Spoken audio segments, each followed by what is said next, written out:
des conséquences qui auraient pu être évitées.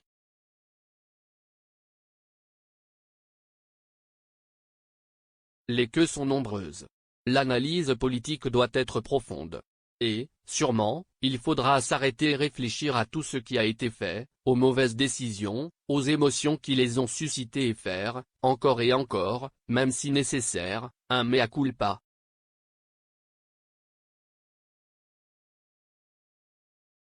Inconsciencieusement. Cette semaine, une autre conséquence de la grossièreté de la reine Laetitia envers les rois de Norvège a été connue, que le roi Felipe pourrait à peine sauver de sa seule présence. Cela n'aurait pas suffi pour la dernière photo publiée de Charlène de Monaco, l'une des ennemies non déclarées de la maison royale espagnole.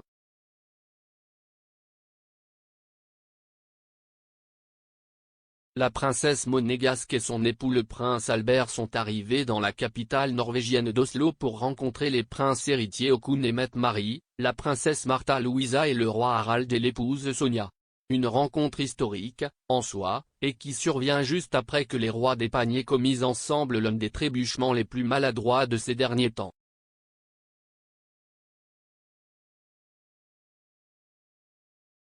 Une offense de plus au reste des monarchies, qui aurait pu être évitée.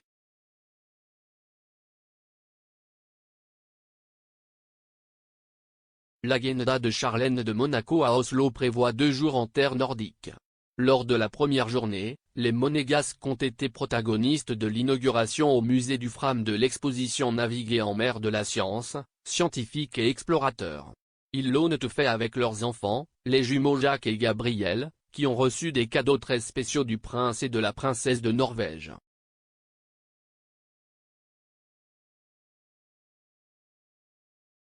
Mais si est ce qui s'est passé avant cette nomination qui inquiète vraiment le roi Felipe et la reine Laetitia. Un régal. Craignez. Jamais imaginé. Un déjeuner privé que le roi Harald lui-même et la reine Sonia ont organisé en l'honneur du successeur de Grace Kelly et Albert Ier. Ils l'ont fait au domaine royal de Bido, sur la péninsule ouest d'Oslo, qui est situé dans un quartier résidentiel entouré de forêts et parcs.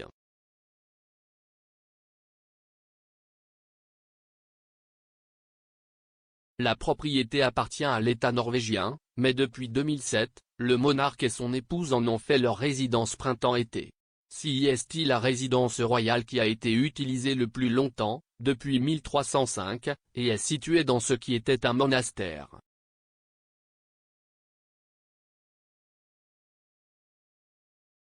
Ni le moment ni ceux choisis par les rois de Norvège ne seraient occasionnels.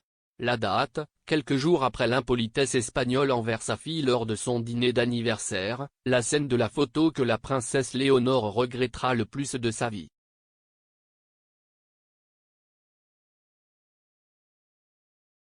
Les invités, Charlène de Monaco et son mari, ennemis non déclarés de la maison royale espagnole en raison d'une vieille dispute dont on se souviendra un peu plus tard. Et, ajoutez à cela, tout fait partie du premier voyage officiel à l'étranger de son Altesse Sérénissime et d'Alberto I. Rien de plus symbolique. Rien de plus important. Tout un message.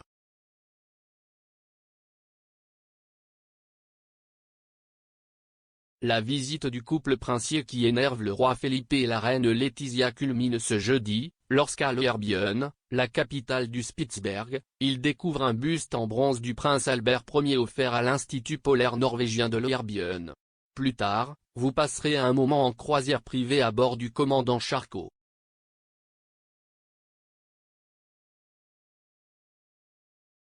Les rancunes anciennes et actuelles.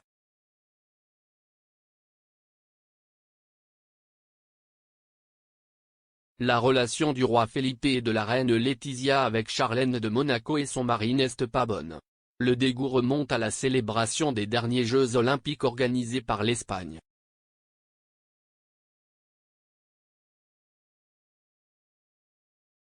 Des semaines plus tôt, les monégasques avaient sévèrement critiqué l'intention du gouvernement espagnol d'accueillir l'événement sportif, estimant qu'il n'était pas à la hauteur pour garantir leur sécurité.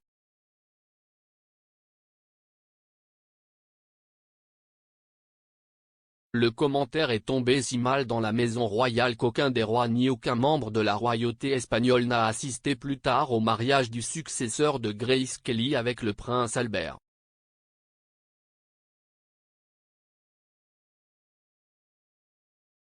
Il existe deux versions concernant l'absence. Le premier, qui l'ont décliné l'invitation en invoquant des coïncidences de date avec des activités à l'ordre du jour. Et, le second, le pire de tous, qu'il n'était même pas invité.